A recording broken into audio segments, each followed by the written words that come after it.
Hi, welcome to the official channel of IELTS Augie. And I've started this thing. I'm making a playlist, and I'm going to teach you the basics of grammar.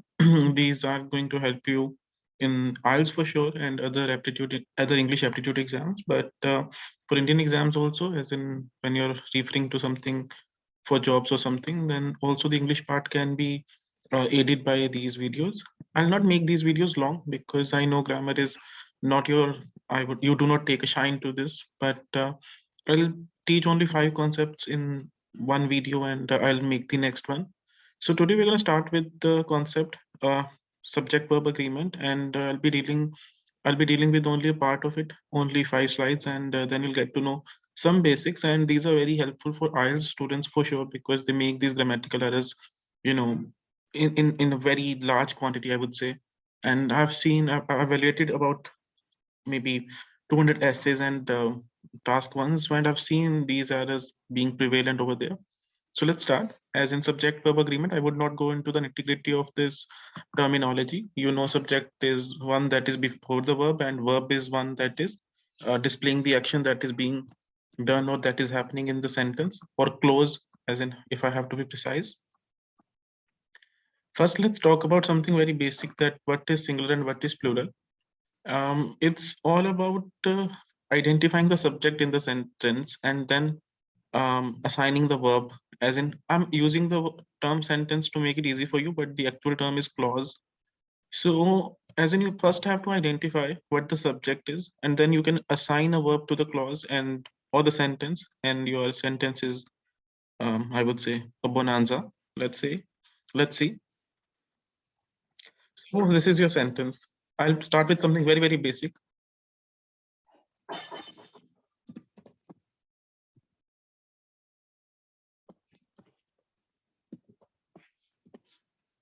Now, if you see, this is something, the first one is like a boy and the second one is 3 boys. Now you can differentiate between them. You can see that the first one is singular and the second one is plural. And you will assign the verbs accordingly. To the first one, you will assign a boy sings. And to the second one, you'll assign 3 boys sing. Perfectly fine, as in you know what verb is going to come after a singular term and what verb is going to come after a plural term. And but this is something that is very simple, and that is something very rudimentary, and you would not be wanting to use such a thing in your essay or any other writing aspect, or maybe any other speaking, any other English aspect per se. But what you're going to use for sure is that when the subject is something, is an entity that is away from the verb of the clause. Let me write a sentence for you.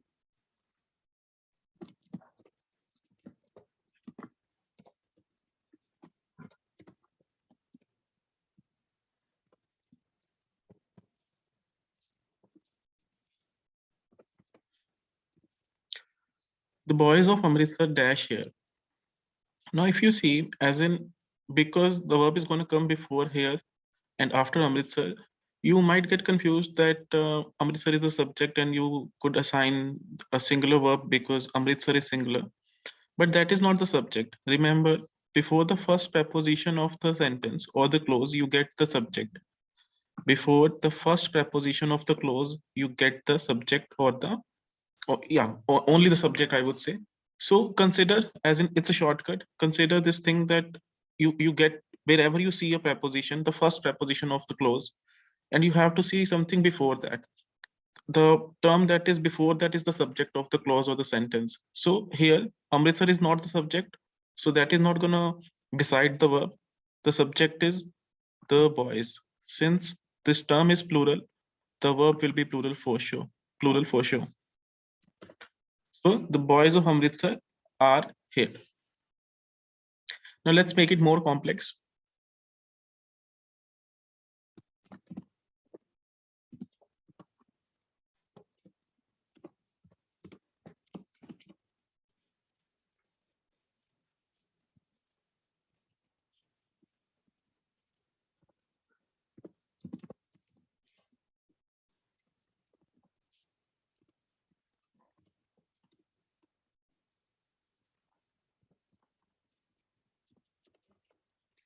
Now, if you see the distance between the subject and the verb has increased more. The boys of Amritsar, which is a great city, dash here. Again, city is not the subject. Amritsar is not the subject. If you locate the first preposition, which is of again, you will see the term before it is the boys, and the boys is the subject, and it is plural. So the verb of the clause is going to be plural. So again, look for the subject of the clause or the sentence. Look for something that is before the first preposition of the clause or the sentence, and according to that, assign the verb wherever it is. It could be okay. This is gonna sound hyperbolic. It could be 2 kilometers away from the subject, but it is only the subject that is going to decide the verb of the clause or the sentence. Fine, let's move ahead. I have this habit of revising things, so you also revise it with me and see if there's any error in the slide.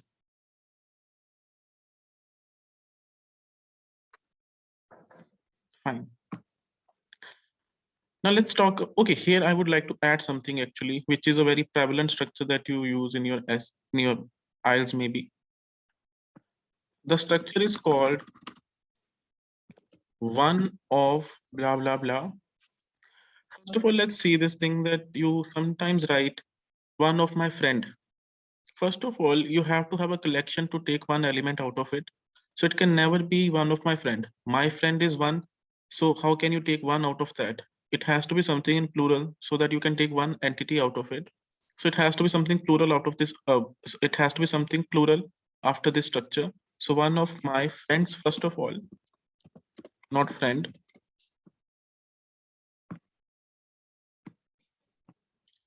And after that also,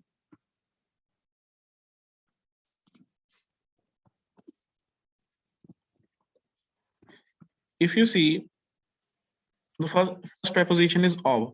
So before that is one. So the verb has to be is actually, as in because one is singular. Friends is not the subject. Not all the friends are here, but one of them. Since one is here, I've actually spoken the verb now. So it has to be one of my friends is here. That is purely because, first of all, logically also, as in you do not have all friends here, you have only one of them. So one is singular, so the verb should be singular. So, okay, I can make it easier for you. Verbs are actually very easy when you translate the structures in to Hindi or whatever your native language. I cannot comment on that. I'm sure about Hindi for sure, and of course my mother tongue Punjabi. So one of my friends is here. Let's translate it into Hindi. मेरे दोस्तों में से एक यहाँ है. है is singular, so the verb should be singular. If we change it to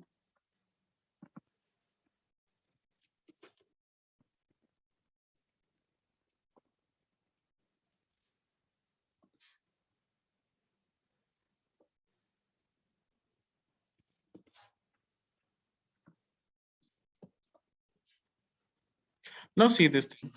Two of my friends dash here, as in I've not used is here. So if you see this thing, as in first of all, let's take the translation. मेरे दोस्तों में से दो यहाँ हैं. मेरे दोस्तों में से दो यहाँ थे. So if you see, the verb in either sentence was singular. Sorry, plural. So the. So the verb has to be plural here also. But even if you go by that, grammatical convention, so the first preposition was of. The subject has to be before that, and that is two. So two of my friends are here. Let's see if the spelling is right. Fine.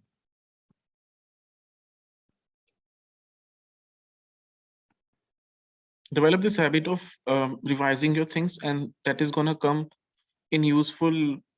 That is gonna make you a very good writer. Now let's talk about these two siblings, there and here. First of all, there and here are not subjects ever. They are actually adverbs, and adverbs are not subjects. Subjects are nouns, pronouns, noun clauses, or noun phrases or something. So that is going to be very technical. So I would not delve into that right now. There and here are never subjects. Since they are never subjects, they are not going to decide the verb also. Remember this thing. There and here never decide the verb because they are not subjects, and the agreement is between subject and verb, not between verb and adverb or something that is, in the likes of these things. So if they're not going to decide the verb, we should not take any stress about them. We should locate the subject, we should locate the main entity, and according to that, we should assign the verb. Let's see.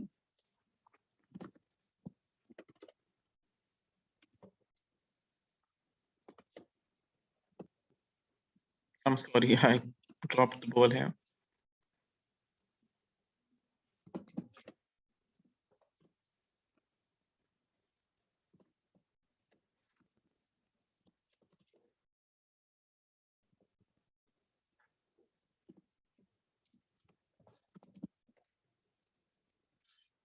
See this thing. There dash the boy, here dash my brother. Okay, let's do boys here. Pun not intended. So there dash the boys, here dash my brother. So if you see, there and here are not the subjects. So subjects have to be there, as in a clause is not complete without a subject. So and as a result, not a sentence also. So there dash the boys. The if the subject is not there, then it has to be the boys, because after that only the only thing that we have is a verb. So that cannot be the subject again. So the only thing that is left in this in these structures actually are, for the first one, the boys, for the second one, my brother. So in the first one, the subject is the boys. Now if you see, the boys is plural, and the subject decides the verb. So the boys plural will have a plural verb. So the answer here should be, here are the boys. And for the second one, if you see, my brother is the subject, so it is singular. So the verb should be singular again. Here is my brother. Now,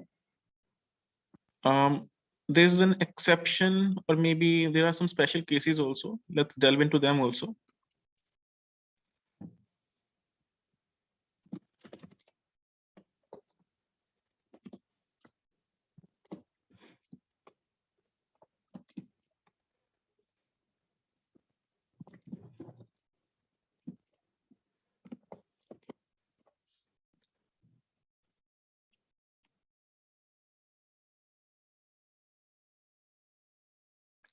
Remember, whenever you have a noun, as in a name of something, and you're using here and there, here or there actually, sorry. So a noun always comes after the verb when you have here and there, but a pronoun comes before it. Be careful about that also.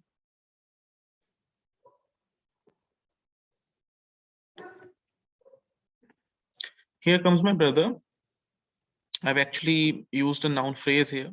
So here comes my brother. My brother will come after the verb. But since he is a pronoun, it will come before the verb. So be careful about that also, because there goes he is wrong. Here my brother comes is, it could be grammatically right, but it's not idiomatic, it's not native. So I can say it is wrong for now.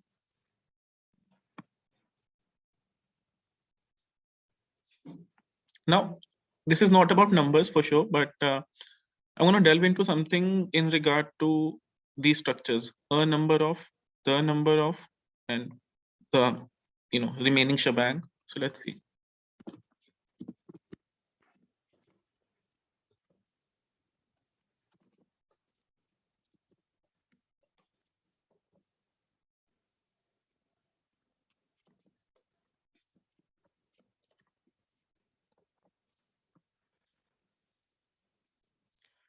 So all remember, a number of is a structure in itself, and it means many. So the way using many, you're going to use a number of also. For instance, let's see. Many boys, pardon.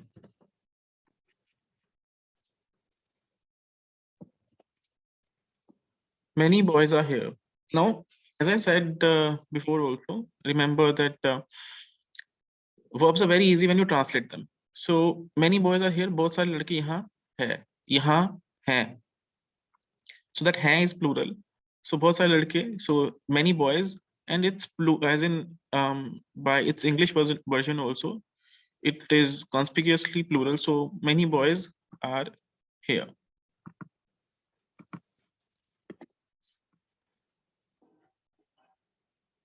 Try not to use that many an structure in IELTS or something when you are writing something, because that's something, I would say, rare. That is not that is something poetic also. So an examiner would not be expecting it in your academic writing, and he or she is not going to expect it in your general writing for sure. So and because it's not only about expectations also, as in it seems awkward to speak in everyday life. So try not to use that structure, and I'm not going to reveal the structure of that also. But a number of is very formal and academic, so you should use it. A number of many boys are here. So a number of is a structure in itself, but the number of is not a structure. It's actually something that is dependent on a noun number, an article the, and a preposition of. So you do not have a structure in itself, but a combination of three words. So let's see how to use them.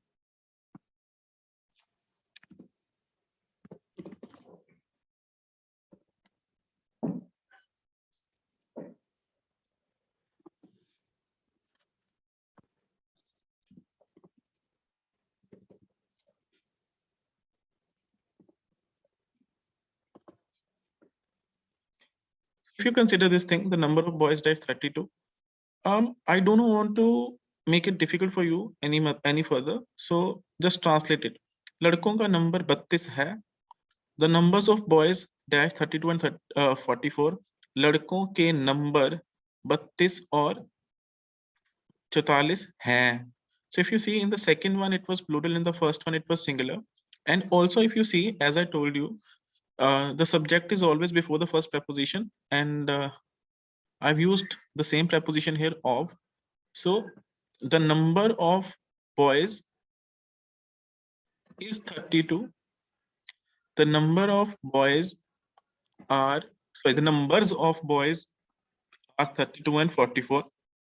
The numbers of boys are 32 and 44. The number of boys is 32. Let's revise. Let's check the spelling. Perfect. I could make a grammatical error or a spelling error or something. So if you see something that is erroneous, I request you to leave a comment so that I can rectify my further videos, or this one also.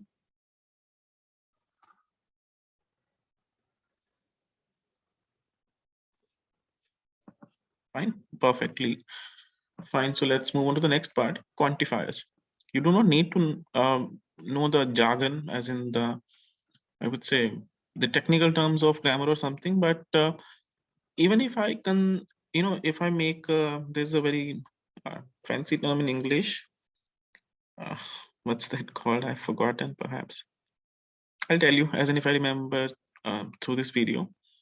So if even if we make a very simple version of this, yeah, pidgin language, as in if I make something layman out of something esoteric or something very domain specific. So quantifier, you can understand from this way that who they tell quantity, or from quantity you can understand. I'm going to talk about the quantity of something. Let's see. Sometimes we see this thing, 90% of, remember OF is called over. Off is OFF. So do not, as in consider me a lisper when I'm speaking of. So 90% of people, and then 90% of my work. So we have 90% before, both of them. Remember, 90% is a quantifier, and I'm not teaching this thing. Not actually, I do not like this term teaching. I feel so burdened. So I'm not telling you about that thing called quantifier verb or quantifier verb agreement. I'm talking about subject verb agreement. Now, no matter what the quantity of that subject is, so do not go by what the digits are. Just consider what the subject is. So if you see 90% of people, so it's all about people here. They are the subject. So people are going to decide the verb. People is plural. So if you see 90% of people are here. Similarly, 90% of my work. Now, this time the subject is verb. The subject is work. So 90% of that for sure we are talking about. But since my work is singular, the verb is going to be singular. 90% of my work is, I would say, completed perhaps.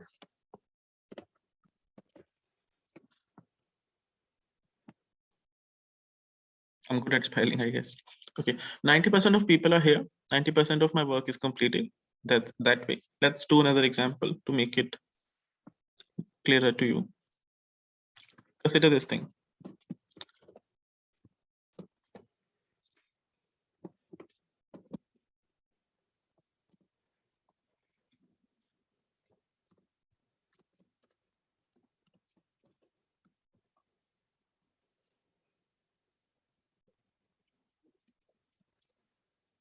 Now, 3/4 is our perhaps fraction and the quantifier, or anything of that sort. So it's not the subject. The subject is students, and that is plural. So 3/4 of the students are nice. 3/4 of the students are nice. Now, if I say 3/4 of the perhaps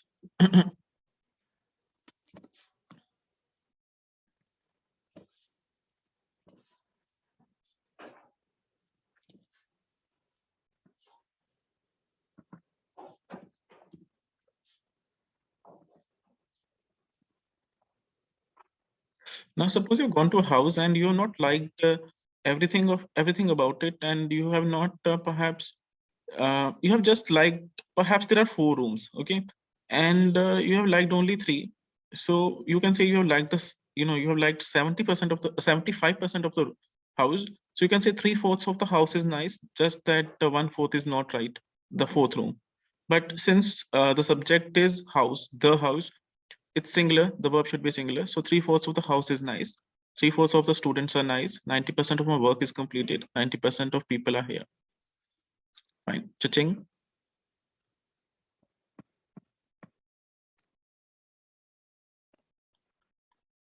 Okay. So the last, I would say, shtick for the day, for this video perhaps, is used to. I would say the favorite kid of, I think, almost every IELTS test taker, or maybe TOEFL and all, all in that domain. Used to has 2 uses. Let's see. It has one use in the past and another use in the present. Sorry. Let's talk about the past usage first.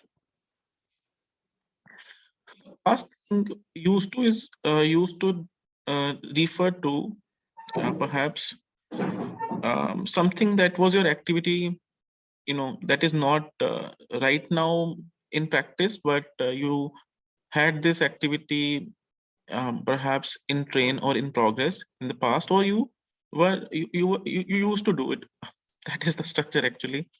So perhaps I'm not able to find a proper explanation for that. Okay, that used to be you you were I guess you had this habit, or you had this regular activity in the past or something, or that was your perhaps one of the works. So you use the structure for that, and in that case used to is used like used to is used like this.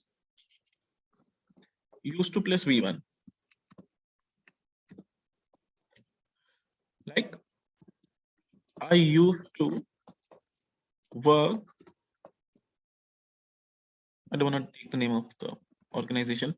I used to perhaps fly kites. Now I don't. So I used to fly kites. I had this habit of doing it, or perhaps it used to be my regular activity. Not everything is happy, is something that is defined by your habits. So I used to fly kites. Just used to end the first verb, the first form of a verb. In the present, that is something perhaps more prone to, I would say, errors.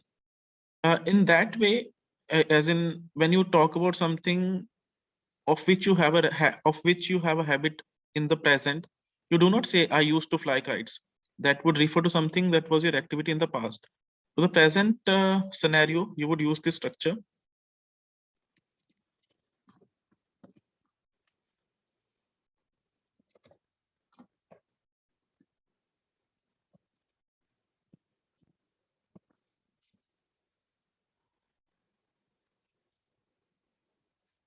Remember, B has many forms. I would okay. Let me write those for you first.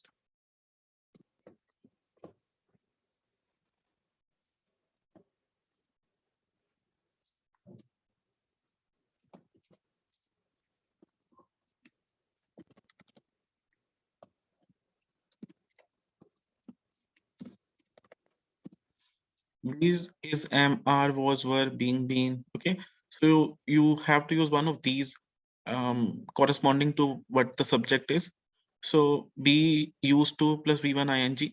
So now suppose perhaps if I have to talk about my activity, for instance, I'm a cinephile, I love movies. So you have to say that every Friday I go for a movie. I could say something like this.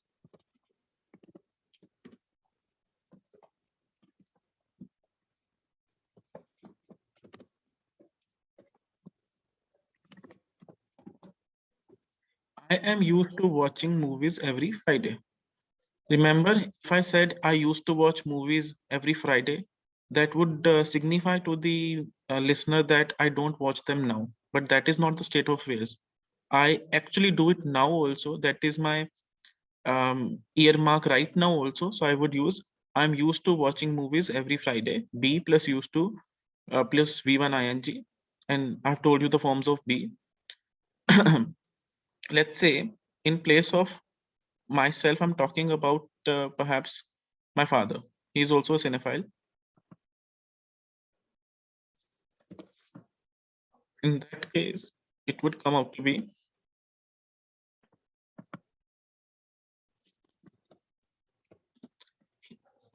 he's used to watching movies every Friday.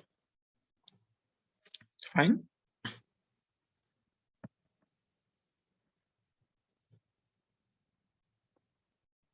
Great. So I hope you okay, before I give that YouTube spiel or something.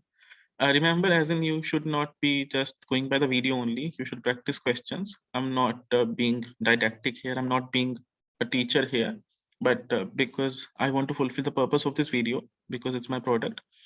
In order to complete my aim that was behind this video, I would suggest you solve some questions also. You can take grammar quizzes from the internet. Most of them are free. So you could use subject verb agreement quiz to, after revising this or after, because this is not something I would say, uh, perhaps this is not rocket science. So you might already know what I've taught. I'm no genius. Still, as in, if you learn something, try to revise it uh, time and again and take quizzes in regard to that, so that you know the concepts become cemented in your brain and you are a great learner. So I think you will do it. Whoever is watching, best of luck. So now my promotion. So I'm a teacher, as in I teach. I've been teaching for quite a long time, and this is my portfolio. You can see, and you can follow me on Facebook, Instagram, and you can subscribe to this channel. I request you to subscribe, and you can contact me using the details given. This is my website, Your IELTS Augie. It's a blog. I should not show off. So you can see my certificates over there, and you can see my material over there also. And you can contact me using the details given for any kinds of English classes. Don't worry about the fee. I'm a very flexible person in that regard. So that's all for this video. I wish you good luck. Thank you.